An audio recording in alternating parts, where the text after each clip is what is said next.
اعوذ باللہ من الشیطان الرجیم بسم اللہ الرحمن الرحیم۔ السلام علیکم ورحمۃ اللہ وبرکاتہ۔ اس ویڈیو میں آپ کے ساتھ وبائی امراض سے بچنے کا ایک عمل شیئر کیا جا رہا ہے۔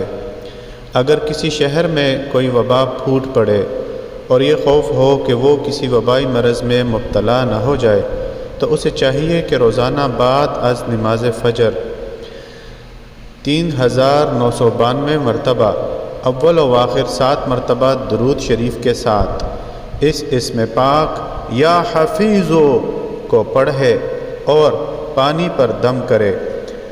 پانی خود بھی پیے اور تمام اہل خانہ کو بھی پلائے تو وہ تمام گھرانہ وبائی امراض سے محفوظ رہے گا انشاءاللہ العزیز۔ کوئی بھی عمل شروع کرنے سے پہلے صدقہ ضرور دیجیے، ویڈیو کو لائک اور آگے ضرور شیئر کیجیے۔ شکریہ۔